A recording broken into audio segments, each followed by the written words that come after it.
यदि पहले पहले आपको राधा नाम रुचिकर नहीं लग रहा है तो कड़वी दवा समझकर खा जाओ, इसे जबरदस्ती जपो, फिर देखना आंखों से अश्रु चलेंगे, शरीर में रोमांच होगा, मानस पटल पर युगल सरकार होंगे और जिह्वा पे नाम होगा। निहाल हो जाओगे, निहाल हो जाओगे, मस्त हो जाओगे। जन्म जन्म की जो हमारे अंदर चाहत आनंद की है उसकी पूर्ति हो जाएगी। श्रीपाद प्रबोधानंद जी महाराज गूढ़ो श्यामाभिसारांग भृंगारादिभिरान्वितां राधा प्रीत्यनुकंपादि प्रबद्ध प्रेम व्यूहलम। जिस समय तुम राधा राधा जपोगे और राधा किशोरी अनुकंपा कर दिए, तुम्हारी तरफ देख लिए कृपा करके, उसी समय तुम्हारे अंदर स्थूल सूक्ष्म कारण तीनों का राग छूट जाएगा और तुम्हें भावदेह की प्राप्ति हो जाएगी। दिव्य भावदेह जिसका कभी विनाश नहीं होना, जिसमें नव किशोर अवस्था सदैव रहती है और जो चिदानंद है, अपार आनंद, मोक्ष से भी अनंत गुना बढ़ करके भावदेह को प्राप्त महापुरुष को आनंद है। तभी वो दीयमानम न ग्रहणंती बिना मत सेवनम जना, भगवान के देने पर भी वो मोक्ष स्वीकार नहीं करते, भगवत सेवा स्वीकार करते हैं। श्री प्रियालाल की सेवा सामग्री हर समय उसी का चिंतन, किस समय कैसे सेवा पहुंचानी है, कैसे सुख पहुंचाना है।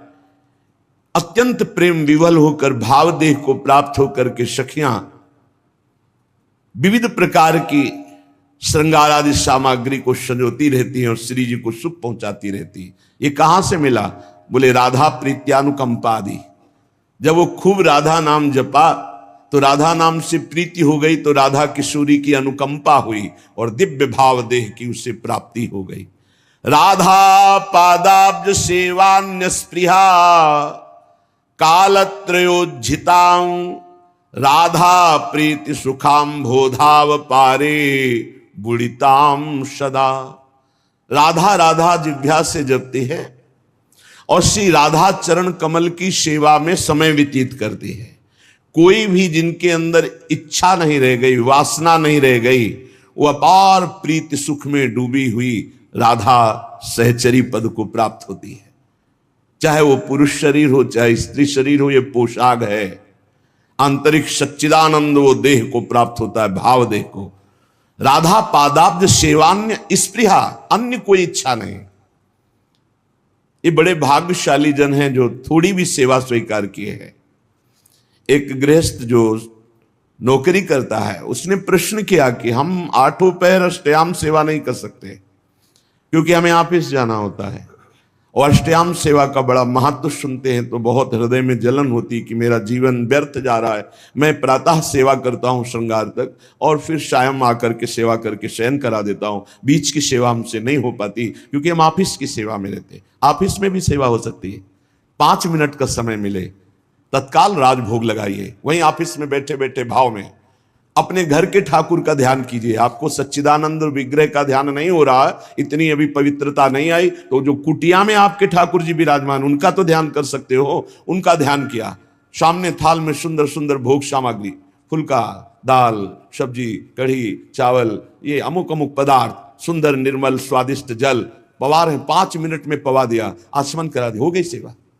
कुछ प्रगट सेवा और कुछ मानसिक सेवा, इस तरह से आप अष्टयाम सेवा कर सकते हैं। 5 मिनट में आप एक सेवा, एक पैर की सेवा कर सकते हैं। हमारी स्वामिनी जी भाव स्वीकार करती है और वो भाव सेवा कही जाती है। जो मानसिक है वो भाव सेवा कही जाती है। कोई भी हो भाव सेवा कर सकते हो, बिना पैसे के कर सकते हो, बिना सहयोग के कर सकते हो। आराम से आप खड़े खड़े भोग लगा सकते हो। आपको बैठने का समय नहीं तो खड़े खड़े चलते चलते भोग लगा सकते हो। आप क्रिया करते हुए भोग लगा सकते हो। आप अपने मन को एकाग्र करें, प्रियालाल के चरणों में अर्पित थोड़ी थोड़ी देर में सेवा समर्पित कर सकते हो। अब श्री जी को थोड़ा मीठा, लड्डू, बर्फी स्वर्ण की कटोरी में अर्पित कर रहे हैं। अपने हाथ से प्रियालाल को पवा रहे हैं। शीतल जल पिलाया, रुमाल से मुख पोंछ दिया, पान की बीटी का पवा दी। ये कितना बड़ा कार्य हो गया और ये 2 मिनट में हो गया। 1 पैसा नहीं लगा, किसी का सहयोग नहीं, कोई जान भी नहीं पाया। तो जो भगवत सेवा में शरीर से 8 पहर लगे हैं, उनकी तो भाग्य की क्या सराहना। लेकिन जो गृहस्थी में है, आठों पैर सेवा नहीं कर सकते हैं, तो वो मानसिक कर सकते हैं। प्रातः काल से लेकर सायंकाल शयन सेवा तक जो सेवा प्रगट में हो पावे सो ठीक, नहीं तो मानसिक सेवा कर दीजिए। राधा पादाब्ज सेवा निस्पृहा, तपस्या भजन साधना करने वाले का फल मिलता है, लेकिन सेवा करने वाला स्वामी को अधीन कर लेता है, यह शब्द याद रखना। प्रियालाल उसके अधीन हो जाते हैं जो प्रियालाल की सेवा करता है। भजन कहते हैं सेवा को, राई के सम भजन को मानत मेरु समान। थोड़ी सी भी सेवा को हमारी लाडली जो सुमेरु पर्वत के समान मान लेती है, बड़ी करुणामयी है। और लालजू जो अधीन है ना, वो सेवा से ही अधीन है। देखो ना, राधा प्यारी तेरे नयन सलोल, तय निज भजन, तय निज भजन, कनक तन जोबन, लियो मनोहर मोल। राधा प्यारी तेरे नयन सलोल। प्यारी जू, आपने ऐसी सेवा की कि लालजू को अधीन कर लिया। गान नृत्य जो भी श्रृंगार करती वो प्रीतम के लिए करती, सर्वस्व प्रीतम के लिए। तो प्रीतम अपना सर्वस्व देकर होए अधीन, संग ही संग डोले। यही हमें करना है प्रगट में और मानसिक में। मानसिक में क्या पैसा लगता है? बड़े सुंदर जूही की माला तैयार की, प्रियालाल के गले पर पधराई, बड़े सुंदर कमलों के फूल, गादी बिछा दी, एक पैसा नहीं लग रहा। बड़े सुंदर स्वर्ण से जटित चौकी, उस पर सुंदर सुंदर भोग सामग्री। मेरी युगल सरकार, भावना युगल सरकार मुस्कुराते हुए आकर विराजमान है सिंहासन, अपने हाथ से पवार। देखो, रोना ना आ जाए तो देखना, आनंद, हृदय एकदम निर्मल हो जाएगा। एक पैसा नहीं लगा और महान उत्तम सेवा हो गई, निर्दोष सेवा। इसलिए सेवा सबको करनी चाहिए। बिना सेवा के शरीर पवित्र नहीं होता, बिना मानसिक सेवा के अंतःकरण पवित्र नहीं होता पूर्ण रूप से। इसलिए सेवा की भावना जरूर रखो। अगर दिन में एक बार आपने मानसिक सेवा का भाव किया, सुंदर शरबत बनाया, सुंदर चांदी के 2 गिलास है, ले गए, युगल सरकार को पवा रहे, कैसे शरबत पी ले, फिर आचमन करा, फिर मुख पोंछ दे, 2 मिनट चंवर लेकर डुला। हमारे प्रियालाल विराजमान है, कुछ नहीं, शांत बैठे हैं, चंवर चल रहा है, पंखा से हवा कर रहे हैं। 2 मिनट प्यारी जू के सामने राधा राधा नाम कीर्तन करके नाच रहे हैं, कुछ बार से नहीं कर रहे, ऑफिस में बैठे बैठे हो रहा है। आप इस उपासना को समझिए। उपासना भाव का क्षेत्र है। भावोत्सवेन भजताम रस काम धेनुम तम राधिका चरण रेणु महाम स्मरामि। भाव के आप खुद परिणाम देखेंगे। प्रगट सेवा और भाव की सेवा में बहुत बड़ा अंतर है। प्रगट सेवा हम कर रहे हैं, मन हमारा कहीं और है, लेकिन जब हम भाव सेवा करते तो मन को लगना ही होता है, क्योंकि बिना मन के वो सेवा होगी नहीं। उसका नाम ही मानसिक सेवा है। 5 मिनट 24 घंटे में प्रत्येक शरीरधारी को मानसिक सेवा करनी चाहिए। क्या जाता है, अपने घर के जो ठाकुर है उन्हीं पर भाव करके मानसिक सेवा कीजिए। राधा पादाब्ज सेवा न्याय स्पृहा। परिणाम क्या आया? कोई इच्छा ही नहीं रह गई, अपनी कोई इच्छा नहीं रह गई। प्रभु मानसिक सेवा को बहुत जल्दी स्वीकार करते हैं। वैसे प्रत्येक साधक की मानसिक सेवा होती ही होगी यदि प्रगट सेवा कर रहा है, क्योंकि प्रगट में उतनी सामग्री नहीं होती जितनी हमारे भाव बनते हैं। मानसिक सेवा में बहुत सुख मिलता है। जहां कोई अच्छी वस्तु, अच्छा फूल, अच्छा पत्र देखा, तत्काल सेवा शुरू हो गई। ये तो श्री जी के लायक है। भाव से तत्काल वो श्री जी तत्काल स्वीकार करती है। बाजार में जलेबी बन रही है, कृष्णदास अधिकारी जी ने देखा कितनी सुंदर जलेबी, कुरकुरी जलेबी, ये तो श्रीनाथ जी के लिए आंख मुंदी समर्पित। न जलेबी खरीदा न कुछ। उधर जब पर्दा हटाया श्री विठलनाथ गोस्वामी जी ने, तो देखा जय जय जलेबी पा रहे। तो उनका जय जय, यहां तो जलेबी बनी नहीं और बाजार का आप पाते नहीं, फिर ये कैसे? तो उनका कृष्णदास अधिकारी जी गए हैं ना सेवा के लिए, तो बाजार में जलेबी बन रही थी, तो उन्होंने देखा वो भोग लगा दिया, तो हम पा रहे हैं। डरते हुए कहा, क्योंकि पुत्र भाव है ना श्री विठलनाथ जी का, श्रीनाथ जी के, तो उन्होंने भोग लगा दिया। हम जय जय, आप बाजार पर क्या करें, भाव से उन्होंने भोग लगा दिया, तो हम पा रहे। समझ रहे? भाव से वहां खरीदा भी नहीं, केवल भाव बन गया और श्रीनाथ जी महाराज पा रहे। ऐसे हमारी श्री जी हैं, हमारे लालजू हैं। कोई भी सेवा कर सकते हो, बिना पैसा की सेवा, बिना किसी के सहयोग की सेवा, और ये सेवा जरूर श्री जी स्वीकार करती है। राधा पादाम्बुजा दन्यत स्वप्ने पी च न जानती, यह है खास बात। श्री राधा चरणारविंद के बिना स्वप्न में भी किसी का आश्रय नहीं होना चाहिए। अगर स्वप्न भी आवे और कोई भय आवे तो उसमें राधा चरणारविंद का ही आश्रय जागृत हो तो जानो तुम्हारा जीवन धन्य हो गया। जागृत स्वप्न सुषुप्ति स्फुरत में राधा पदाब्ज छटा। चाहे हम जागृत में हो या स्वप्न में हो या सुषुप्त में हो, हम राधा चरणारविंद की ठसक में अन्य आश्रय ना आ जाए। राधा पादाम्बुजा दन्यत स्वप्नेपि च न जानती, स्वप्न में भी हम किसी अन्य का आश्रय न ले, अन्य का परिचय न जाने। तो श्री राधाजू के इस संबंध के प्रभाव से उसके हृदय में प्रेम समुद्र, राधा संबंध संधावत प्रेम सिंधौग शालिलीम, उसके हृदय में प्रेम समुद्र की अद्भुत तरंगें उठने लगती हैं। शेषा शेष महाविस्मापक कैशोर रूपिणी क्षणे क्षणे रसास्वाद प्रोदंचत पुलकावली, जो निखिल जगत में सबका आश्रय छोड़ करके एकमात्र आराध्य देव चरणों का आश्रय ले लेता है, महाआश्चर्य में उसका जीवन बदल जाता है। शरणागति एक बड़ा गुप्त रहस्य है और इसका एक विचित्र प्रभाव है। कह रहे हैं जैसे कोई महाधनी किसी को गोद में ले लेता है तो बिना कमाए वो अरबपति हो जाता है, क्योंकि गोद में ले लिया गया। ठीक शरणागति गोदनामा है। जब कोई सच्चा समर्पित शिष्य होकर गुरु के चरणों का आश्रय ले लेता है तो गुरु की सारी भागवतिक संपदा का अधिकारी हो जाता है, जैसे गोदनामा। यद्यपि बड़ी दुर्लभ, बड़ी तपस्या, बड़ी कठिनता से गुरुदेव ने उस वस्तु को हासिल किया, पर जब शिष्य सच्चे भाव से शरणागत हो जाता है तो उसको वो कष्ट नहीं सहना पड़ता। वो संपत्ति का अधिकारी ऐसे हो जाता है जैसे गोदनामे में संपत्ति का अधिकारी बिना कमाए हो गया। भीतरी भाव जब हमारा प्रभु के प्रति ऐसा हो जाता है कि हे प्रभु मेरे में कोई सामर्थ्य नहीं, मैं आपकी शरण में, भीतरी भाव की बात है, उसी क्षण वो भगवान की समस्त दैवी संपदा का अधिकारी बन गया।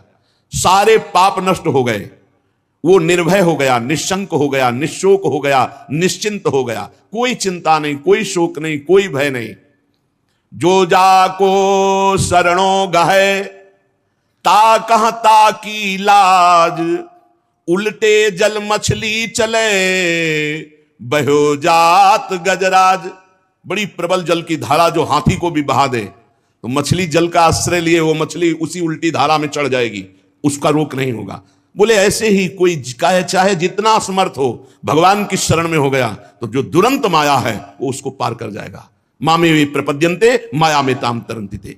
छोटी सी मछली बड़े वेग वाले जल प्रवाह को चीरती हुई सीधा उल्टा चढ़ जाएगी, लेकिन उसी के सामने गजराज बह कर जाएगा। गजराज को बहा देगी लेकिन छोटी सी मछली को नहीं। क्यों? क्योंकि मछली जल से प्यार करती, मछली जल में है, वो उसका जीवन है। ऐसे जिसका जीवन भगवान है, जिसने अपने जीवन को भगवान की शरण में, तो दैवी हेषा गुणमयी मम माया दुरत्या, बड़े बड़ों को बहा दे। दैवी हेषा गुणमयी मम माया दुरत्या शिव विरंचिका मोहई को है बपुराद। लेकिन वो तृणादपि सुनी चेन स्वभाव वाला साधक ऐसे चीरता हुआ माया को चला जाएगा, जैसे हाथी बह जाता है, पर मछली छोटी सी उस प्रबल धारा को चीरती हुई आगे बढ़ जाती है। भगवान की शरण होने पर भक्त के लिए माया हर द्वार खोल देती है, निकल जा, परम स्वतंत्रता दे देती है। भक्त को कहीं भी चिंता नहीं होती, कैसे निर्वाह होगा, मरने के बाद हमारा कल्याण होगा कि नहीं, परिवार का पालन होगा कि नहीं, ये होगा कि नहीं, वो होगा कि नहीं, ये सब चिंताएं खत्म हो जाती। भगवान है। चिंता दीन दयाल को मोह मन सदा आनंद, जायो सो प्रतिपाल सी रामदास गोविंद। जिसने शरण में लिया है, जिसने अपनाया है, वो वही पार करेगा। मेरे मन में तो सदा आनंद बना रहता है। मेरी चिंता दीनदयाल को है, मैं अपनी चिंता नहीं करता। मोह मन सदा आनंद, मेरा मन तो आनंदित रहता है क्योंकि दीनदयाल प्रभु मेरे स्वामी हैं। भगवान के समान कोई सृष्टि में नहीं है, फिर हम किसका आश्रय लें? और जो ये बात नहीं समझते वही परेशान हो रहे हैं। ना त्वत्समोऽस्त्यधिकः, तुमसे अधिक कौन हो सकता है जब समान नहीं कोई। त्रिलोकी में भगवान के समान केवल भगवान ही है, तो भगवान से फिर अधिक जब अधिकः, आपसे अधिक कौन हो सकता है। इसलिए जो चतुर भाग्यशाली है मनुष्य, वो भगवान की शरण में हो जाते हैं। क्या बाकी रह जाएगा जब भगवान आपके पक्ष में है। मुफ्त में कल्याण हो जाएगा। अरे कुछ नहीं करना, कल्याण के लिए कुछ नहीं करना। प्रेम के लिए हम नाम जप करते हैं, कल्याण के लिए कुछ नहीं करना, केवल भगवान के आश्रित हो जाना है। भगवान का आश्रय नहीं हम ले पा रहे, इसीलिए हमको ये साधन में लगाया जा रहा है कि असाधन छोड़ो, राग छोड़ो। नहीं, कुछ नहीं करना, आप सच्ची मान लो, जैसे हो वैसे ही भगवान को प्राप्त हो जाओगे। केवल शरणागति अंदर से स्वीकार कर ले। पर शरणागति का रहस्य समझना है। मेरे में कोई बल नहीं है, मेरे प्रभु ही मेरा बल है। और जब हम प्रभु का आश्रय लेते तो स्वाभाविक चिंतन प्रभु का चलता है। जीत गए, मुफ्त में कल्याण हो गया और भगवान का साथ निरंतर मिलेगा। ये साधक को कल्याण क्यों कठिन लगता है, भगवत प्राप्ति क्यों कठिन लगती है, बहुत ध्यान से सुनना। बड़ी मस्ती का मार्ग है शरणागति। इसमें बाधक है अहंकार, अभिमान। मेरा कुछ है और मैं कुछ हूं, ये चीज भगवत शरणागति नहीं होने देती। केवल बातें शरणागति की होती है। मेरा कुछ है और मैं कुछ हूं। अच्छा, मैं कुछ हूं क्या हो। आप सोचो तुम क्या कर सकते हो। तुम अपना बुरा कर सकते हो, बस हम पक्की बात कहते हैं। तुम कुछ कर सकते हो तो अपना बुरा कर सकते हो, भला तो नहीं कर सकते। अगर तुम्हारा भला होगा तो तुम्हारे पीछे किसी का हाथ होगा, या तो किसी महापुरुष का और या भगवान की करुणा का, कृपा का। अन्यथा तुम कुछ भी कर सकते हो तो अपना बुरा कर सकते हो। क्या वैभव बढ़ा सकते हो, मान प्रतिष्ठा, ये सब आपका बुरा ही होगा। भगवत प्राप्ति के मार्ग में तुम्हारे को ढकने के लिए अहंकार बढ़ता चला जाएगा। मैं कुछ हूं, मेरा कुछ है, यही शरणागति नहीं होने दे रहा। शरणागति पूर्ण भगवत प्राप्ति है। मैं कुछ हूं, मेरा कुछ है, यही शरणागति नहीं होने दे रहा। मैं कुछ कर सकता हूं, इस बात का अभिमान बाधक है। धन्य है वो उपासक जो गुरु की शरणागति से अभिमान का नाश कर दिया। अभिमान रहित तो होकर जब भगवान की शरण में जाता है तो जैसे नींद अपने आप आ जाती है। नींद लेने के लिए कोई परिश्रम नहीं करना पड़ता। ऐसे ही भगवान की शरणागति होते ही परमानंद के लिए कोई परिश्रम नहीं करना पड़ता। जैसे यहां कह रहे नींद लेने के लिए परिश्रम नहीं, ऐसे समाधि या भगवत भाव में डूबने के लिए कोई श्रम परिश्रम नहीं। अपने आप आगे समझ जाओगे जब शरणागत हो जाओगे। स्वाभाविक निश्चिंतता आ जाती है, निर्भयता आ जाती है, उसको कुछ करना नहीं पड़ता। इससे बढ़िया शास्त्रों में और कोई साधन नहीं, सर्वोपरि साधन शरणागत का। हमारी चिंता भगवान करे, हम क्यों करें। हमारा तो काम है केवल भगवत शरणागत, भगवत चिंतन। जैसे छोटा सा बालक निश्चिंत खेलता रहता है, जहां मन आया वहां जैसे क्रिया, जैसा ये चिंता मां को करनी है कि उसका मल साफ करना है, उसको पवाना है भोजन, उसको कपड़ा पहनाना है, उसको, ये मां की चिंता है। ऐसे ही मेरे प्रभु की चिंता है कि इसे निर्मल बनाना है, इसे उच्च साधन देना है, इसे, बस हम तो शरणागत हैं, अंदर की बात। लेकिन एक बात ध्यान रखना, अगर सयाने बन करके कपड़ा में लघुशंका कर दोगे तो थप्पड़ भी लगेगा। छोटा बालक मां की गोद में लघुशंका कर देता है तो दुलार करती है, लघुशंका कर दिया। अगर बड़ा कर दे तो थप्पड़ मार, तुझे तमीज नहीं कि बाथरूम कहां है, यहां कर दिया।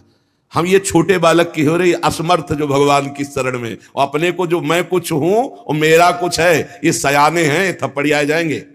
अगर अधर्म आचरण, शास्त्र विरुद्ध आचरण, तो फिर ये नहीं होगा कि मैं शरणागत हूं, मैं निश्चिंत हूं, ऐसा नहीं होगा। नहीं, तय बालक नहीं भरे सयान, काहे कृष्ण भजत नहीं नीके, फिर छड़ी चलेगी, फिर पिटाई हो जाएगी। छोटा तृणादपि सुनी चैन, छोटा बल जाए बहुत आनंद है। पिता को घाटा हुआ कि मुनाफा हुआ, छोटे बालक पर कोई प्रभाव नहीं। समय पे उसको दूध मिलेगा, समय पे भोजन मिलेगा। बिल्कुल ऐसे शरणागत का निर्वाह करो सदा तिन कै रखवारी, जिम बालक राखे महतारी। बालक बनना कठिन है, बहुत चतुर सयाने हैं लोग। शरणागति को गीता जो सर्वोपरि बता रही है। सर्वधर्मान परित्यज्य मामेकम शरणम ब्रज, अहम त्वाम सर्व पापेभ्यो मोक्षयिष्यामि मा शुचा। भगवान केवल चाह रहे कि आप भगवान में मन को समर्पित करने की भावना बनाइए। समर्पित तो वो कर लेंगे। भगवान को मन अर्पण करना है। ये सबसे बड़ा धन है श्वास। जो श्वास में भगवान का सुमिरन करते हैं वो सबसे बड़ा दानी है। राधा राधा राधा, इसी से मन अर्पित हो जाएगा। प्राण मन ये इनका बहुत बड़ा संबंध है। मन अर्पित कर दो तो प्राण सूक्ष्म हो जाएंगे, अर्पित हो जाएंगे, और प्राण अर्पित कर दो तो मन सूक्ष्म होकर के अर्पित हो जाएगा। इसलिए मदगत प्राणा भगवान ने कहा। तो ये श्वास प्रश्वास जो आज आ रही, इसमें नाम जब करोगे ना तो तुम्हारे प्राण समर्पित हो जाएंगे, मन समर्पित हो जाएंगे। जब मन समर्पित हो जाता है तो शरीर भी भगवत समर्पित हो जाता है, क्योंकि मन के संकल्प विकल्प से ही शरीर चलता है। जब मन और शरीर को हम अपना मान करके भोगते हैं तो गंदे हो जाते हैं, खराब हो जाते हैं, मलिन हो जाते हैं। ऐसे गंदे को भी अर्पित कर दो तो भगवान तैयार हैं, राजी हैं। ऐसे गंदी चीज भगवान को नहीं दी जाती, अच्छी चीज दी जाती है। पर हम गंदे हैं, हमारा शरीर गंदा, मन गंदा हो गया है।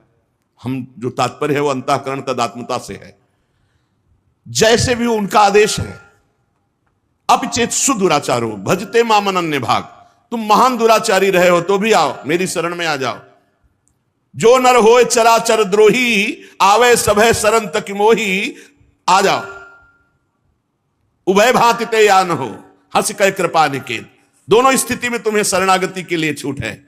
यदि पवित्र भाव से आ रहे हो तो, यदि छली कपटी पापी हो तो भी तुम्हारे लिए आओ। रखियो ताई प्राण की नाई, तुम्हें प्राण की तरह में रखूं। मेरे भगवान का वचन याद कर लो, जो सभी आवा सरनाई, रखियो ताई प्राण की नाई। मेरी बात मान जाओ और साधनों के पचड़े में मत पड़ो। साधनों का फल होता है शरणागति, सीधा भगवान। श्री भगवान को मन दे दो। बहुत कठिन है, मन नहीं दे सकते, रुपया दे सकते हैं, मिठाई पवा सकते हैं, सब मन नहीं दे। मन दे दिया तो फिर हमारा क्या रह गया? क्योंकि किसी मन से तो सब भोग रहे हैं, और यही हमारे जन्म मरण और दुर्गति का कारण है महाराज। तो बोले यही तो सुधारना है। जिसको अपनी दुर्गति से बचना है तो मन दे दो प्रभु को। भगवान का मनन, ये मन को दे देना है। और देखो, जब भगवान के नामे कर दिया ना मन, हम तो कभी कभी विनोद की भाषा में कहते हैं कि ये भाई, जिस घर में बहुत दिन से कोई असद आचरण करने वाले, जिनको गांव की भाषा में गुंडा कहते हैं, वो तुम्हारे किराएदार रहे हो और काफी वर्षों से रहे हो, तो तुम सहज में नहीं खाली करवा सकते, क्योंकि उनका स्वभाव ही है ऐसा, उद्दंड स्वभाव है। अब क्या करो? बोले अपनी एरिया का जो सबसे बड़ा हो, उन्हीं के स्वभाव का, उन्हीं के बल का केंद्र हो, बस उसको थोड़े दिन के लिए उसको ये दे दो, पावर दे दो आप कि भैया ये मकान आपका खाली करवा दो। जे ही वो सुनेंगे कि उसने मकान, तो अपने आप खाली कर देंगे। यही है शरणागति। काम क्रोध लोभ मोह मद मत्सर को जहां से पावर मिलता है, जिनके बल से बलवान है वो भगवान श्री हरि है। यहां हमारे घर में इन गुंडों का अधिकार हो गया, अधर्माचरण कराने वाले, काम क्रोध लोभ मोह मद मत्सर, ये हमारे कहने से नहीं खाली कर रहे। एक काम चले जाओ तो थपड़िया के हमको गिरा देते हैं, नहीं जाते हैं। क्या करे? हरि शरणम। ये तन मन प्राण सब हरि को दे दिए, बिना भगाए भाग जाएंगे, पक्का समझ लो। शरणागति का प्रभाव बहुत प्रबल है। शरणागति में भगवान प्यारे लगने लगते हैं, अच्छे लगने लगते हैं, भगवान का नाम मीठा लगने लगता है, तब समझो कि शरणागति हुई।